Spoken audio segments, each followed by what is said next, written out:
World of Tanks is a constant battle for an unfair fight. If you find yourself in an unfair fight in your advantage, you're doing it right. Unfortunately for me, I suck, and I usually find myself in an unfair fight that is definitely not in my advantage. This usually comes in the form of being outnumbered. There are, as usual, an infinite amount of different scenarios you may find yourself in when it comes to being outnumbered. I will be covering a couple example scenarios, explain what I do in each situation, and why I do what I do in each situation. As I've mentioned before, a more advanced topic means less specifics. Unfortunately, it's up to all of you to adapt and apply what I show you. The first section, as usual, is overall tips. These are the things that you should be applying in every situation. The tips will be in descending order of importance, meaning that you should be prioritizing each one above the next in your playstyle. First, the golden rule of fighting multiple opponents. Avoid having to fight multiple opponents. This may involve completely backing off from a fight, if you're able to. The slower the tank you are in, the more difficult it is to do. You have to be predicting when you're about to be going into a fight you can't win and start preparing for it before it even begins. Second, prioritize making it a fair fight. As soon as physically possible, you want to turn your 1v2, 1v3, or whatever it is into a 1v1. This doesn't necessarily mean kill everything but one, but that definitely is the most straightforward option. Instead, if you are faster than your opponents, just run away. Even if you aren't particularly good at 1v1, it's still much easier than a 1v2. If you're slower than your opponents and you don't have a deciding advantage, constantly reverse through the fight until you reach a defensible location. You want to keep as many enemies as possible in front of your strongest armor for as long as you can. Do not drive to positions that allow your enemy to easily commit onto you. What I mean by this is that the faster the enemy can get to you, the worse off you will be. You need to position yourself so that it takes much longer for the enemy to drive all the way over to you, and will give you the most time possible to put out damage. You can do this either through using solid cover to a certain side of you, keeping sufficient distance between you and your opponents, baiting the enemies into possible support fire you have from a distance to dissuade them from charging at you, or, the easiest one, taking the higher ground. It takes far longer to climb up a hill than anything else, giving you a serious advantage as far as time goes. Maintain awareness of every opponent and piece of cover simultaneously. You can use the cover to block certain opponents, while remembering to reposition if you are being flanked by a tank that you aren't currently engaging. Again, if possible, you want to turn every single 1v3 into a 1v1, so try to keep in mind where everybody is so that you're able to try to make it so that you only have to fight one opponent at once. This is a bit obvious, but use the enemy, either living or dead, as cover from the next enemy you have to face. This is particularly effective when you use an artillery or a TD's side while you fight a different enemy, taking advantage of the lack of a turret. A little side note, if you yourself don't have a turret, fighting multiple opponents only has one tip. Back into a location where the enemy can only come at you from a predictable side. That's almost always all you can do. If you have the advantage in a fight, such as in an IS-7 or something against tiny tier 8s, do everything you can to protect your flanks. You can win frontally, and your opponents need your side more than you need their side. Stop them from getting it by combining the tip of spacing your vehicle from the opponent and being aware of where every vehicle is. Just because your tank is better doesn't mean you can't get your ass kicked. Finally, if you have other teammates with you and you are all outnumbered, do not stack together. I constantly hear people thinking that staying right next to one another is a good idea, and technically speaking, it's technically a better idea than driving off to opposite sides of the map a majority of the time. However, there is a method typically better than both other strategies. Just split up, but only a little bit. When two players are grouped right next to each other, it is usually an easy thing for the numerous enemies to simply push over onto both and kill both simultaneously.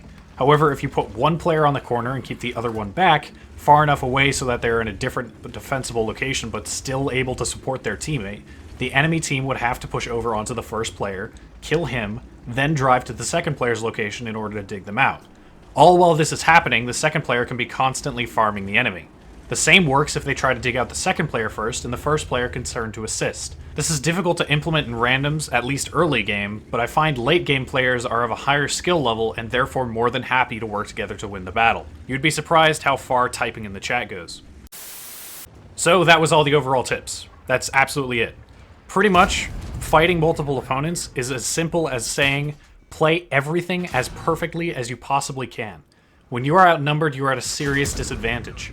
To counter this disadvantage, you are required to play, in every way, better than your opponents.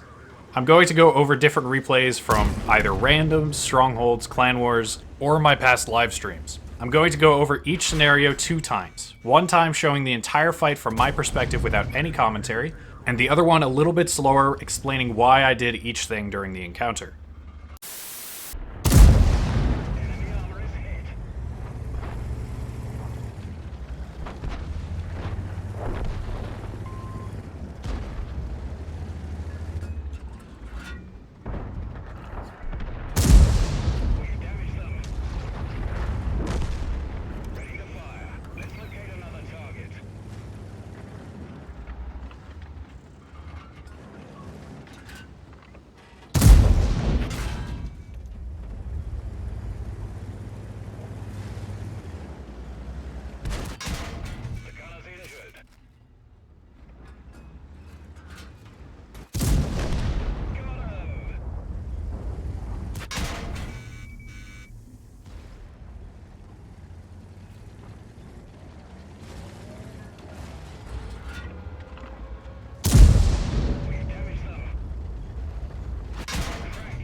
Alrighty, let's break this one down.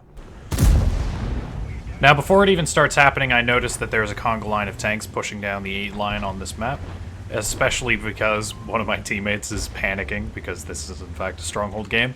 Now, I could technically push out and try to hold up with the IS-3 that's over there. Problem is I already know that that player is going to die, and if I go over there, I'm going to die much faster as well. Now, while this is happening here, I am doing 2 things simultaneously. I notice that there is a one-shot Carnarvon Action 10 behind me, and I want to take him out because that would be getting free shots into me while I'm trying to fight all this other stuff. And I want to take out as many tanks as I can in this situation. At this point, I'm already fairly certain that I'm already dead. So the first thing I do is notice that there is an Action 10. The only other one-shot is the FV, but he has plenty of things guarding him, so I want to take out the Action 10 first. Now, I don't actually have a shot on the Action 10 just yet, and I don't want to move because I want to try to wait until I get the shot. However, I'm still looking towards this Action 10 while I'm doing this. I don't want to get hit by these guys when they come around the corner, though. So what I'm doing is, while I'm aiming at the Action 10 so I can see if he turns around the corner, I'm looking at my minimap to see... You guys wanted more advanced video, here it is. I'm looking at my minimap to see whether or not the tanks that are down south of me, that are close to getting around the corner, I'm trying to figure out when exactly they get around the corner. So I reverse at the exact same time that they come around the corner to shoot me. Especially after missing the shot here. So now that I was waiting on that, and I waited as long as I possibly could to try to get the Action 10 shot in, now I'm reversing away from the 7032. Now, when the 7032 comes out, like I said before, the FV4202 is the priority now. And I don't want to look towards the Action 10. I realize that he can shoot me, but he's no longer the biggest threat. The biggest threat is going to be these 3. It's unfortunate that I missed my original shot, though. Now, as soon as they crest around the corner like this, what I'm doing is angling my tank upwards as far as possible. Because the Chimera has a decent amount of armor, it's technically possible for me to get some bounces in. So I'm hoping to absorb as much damage as possible before I actually start the fight. Now that the fight actually starts, I take 1 hit from the 7032, and he turns away from me, but I'm not even caring about him right now. Right now, I'm fully focused, as you can tell by the fact that the camera's all the way up here, fully focused on killing this FV4202. So all I do is I charge him, I just completely ignore all the other heavy tanks, kill the low health on a one-shot, then I'm driving away from the 7032 while keeping the Alpine Tiger between me and him. I want to escape as many tanks as possible and keep them chasing after me, because my team is capping right now, and I want to buy them as much time as I possibly can. So all I'm doing is trying to lead them away. I got lucky because the 7032 hits his own teammate there. Now, I try to get into this little pocket here in this ridge to make him have to chase me all the way around. And this is where I actually lose this fight here. When he comes over the ridge, he makes his tank go upwards. I know he has really bad gun depression, and if he had already wasted a repair kit at some point in this fight, all I have to do is track him when he comes over the ridge. So I aim for the drive wheel. Unfortunately, I missed, and that is actually what kills me, along with the fact that there is a tank that's about to pop up from right behind me. If I'd managed to get the tracking shot in, I might have had a chance to survive there. But I did my job. I delayed for as long as possible. Unfortunately, we did lose this game, but it's a nice first idea. This one was a lot more intense than it'll usually be. When you're fighting multiple opponents, it's usually not going to be an absolute slaughterfest the whole way through, where you have to think that quickly. Most of the time, it's a lot less climactic than that. This clip is actually from a live stream, so I'm not even going to commentate on it. You guys can just hear me and my reactions while I'm doing the fight. I'm so going to depend for this. Oh, Space Stormer! Okay, I can track him when he's going full speed here. That's the plan. There we go. Can I get to his side? Nope. The face hug of death. No. Oh, he fucked up again! Oh, man. Okay, if I could just keep him here. Reload, reload, reload! Oh! Try faster, you stupid tank! Okay, I can kill him here.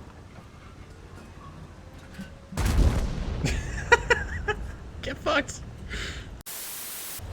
This is another example of an unwinnable situation. I'm actually just going to voice over from the get-go, just because of how straightforward of a clip this is.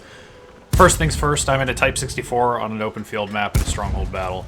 I'm really just focusing on trying to keep my distance. So every single time I'm moving, I'm either moving through bushes or I'm moving through cover that I know I won't get spotted from, especially because it's a T-150. T-150's view range is absolutely horrible. But primarily, I'm trying to keep the enemy tanks that I'm fighting against at the very limit of my view range circle, and I'm using terrain as much as possible to try to sneak up. Unfortunately, there really is no way to win this. First of all, I do not have enough ammunition to kill all of them. And second of all, I don't have enough time. So because I'm rushed, I have to go in and try to get the one kill in. But the main thing I wanted to have you guys take away from this is when you're in a light tank, it's usually better to keep your distance.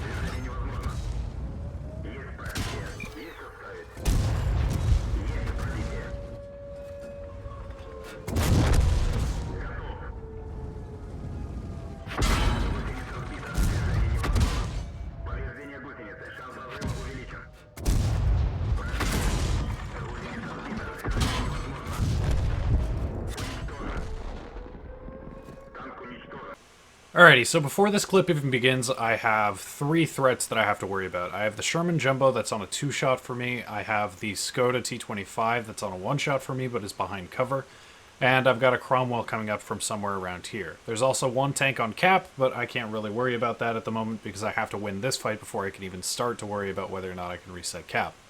So, order of operations is always to kill the lowest health first. So, in this case, it's going to be the Skoda. As early as possible, I want to take out that Skoda, which is what I do. Now I have 2 more threats. One is the Cromwell that's here, that's coming up, and the other one is the Sherman Jumbo. Now, I could put 2 shots into the Sherman Jumbo, but the Jumbo has much less DPM than the Cromwell does, especially because I know he's using the howitzer, so he's not as big of a threat as this Cromwell is. Because the Cromwell can literally just sit right next to me, fire as many times as I fire at him, and he will kill me.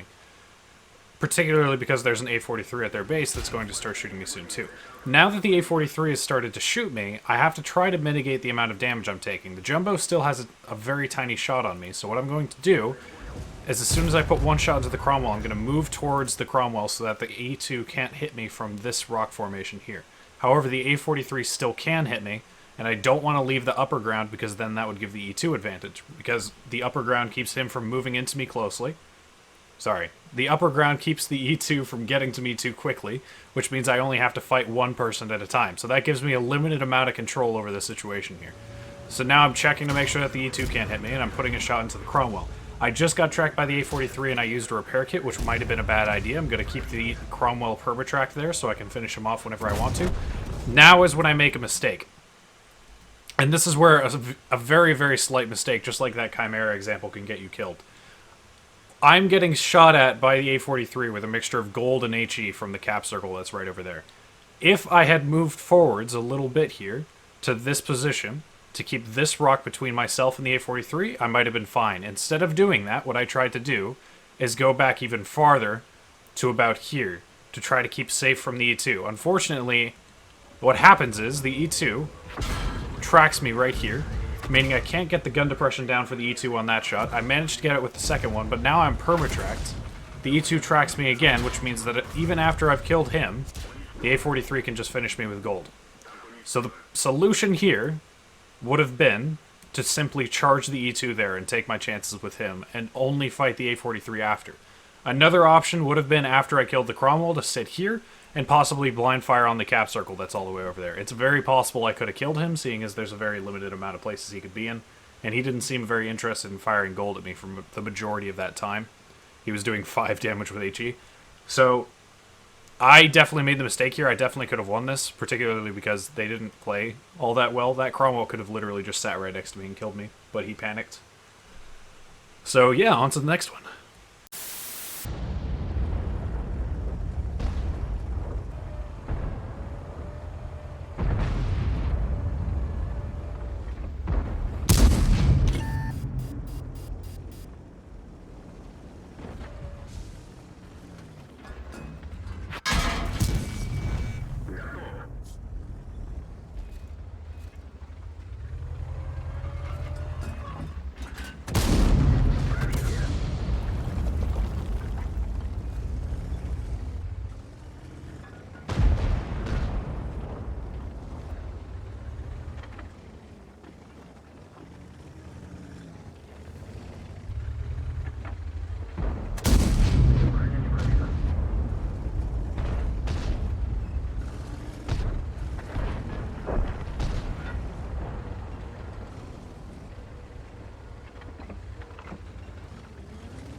Well, the final example's here, and it's an overpowered tank. I apologize. It was going to happen eventually. I don't play many heavy tanks. You're going to have to suffer through the fact that this tank is broken. Alright, here we go. So, anyway, to start it off, I take a perfect shot of the 1-2-1. Absolutely fantastic play. And I do have a couple teammates left with me at this time. Unfortunately, they are getting surrounded by both the cluster of tanks as well as the 26A4, sorry. At this point, I thought that the enemy team was going to be pushing up non-stop, but it seems like I scared the crap out of them. The reason I don't actually push in right now is because I know a lot of them have been... I know a lot of them have been firing HE to counter me all game. So I was a little bit wary of getting caught in a crossfire here, but as soon as I realized that the 279E is no longer here, I start to play a little bit more aggressively. Especially because we are going to be losing our base. At this point, I can't see a way of winning this game for obvious reasons, but at least I can do as much damage as possible before it all ends. So, to start it off, I go after this E4 here. I get incredibly lucky for 2 reasons. 1, his shot misses, and 2, I high roll to an incredible extent. I think that was almost a max roll. Panzer 7 is firing HE at me, of course, because I'm in a 279E above him. What else are you going to do? And because I'm above them, I'm going to be constantly angling my armor up, which means I'm going to be practically impenetrable. Again, I know the tank is stupid, just bear with me. I'm just going to try to explain all the actual things that require skill in this scenario. Now, the 2684 is focusing on my friends. I want to keep them alive as best as I can, because as soon as I'm outnumbered, I am screwed, and you will see that at the end. When I'm out of support, when you're out of support with a slow tank, it's very, very, very difficult to win against faster tanks, especially if they are not idiots. So, in the beginning, I'm going to be trying to take out the tanks that are threatening my teammate. namely that 2684 here. The 121 puts one shot to me, thankfully it bounces. I put a shot into the 2684. That might have actually been a mistake. I might have wanted to kill the 121, but I didn't think my E50 friend would die to the 121 with that next shot. It was very unfortunate that that happened. Now I have a little bit of an issue.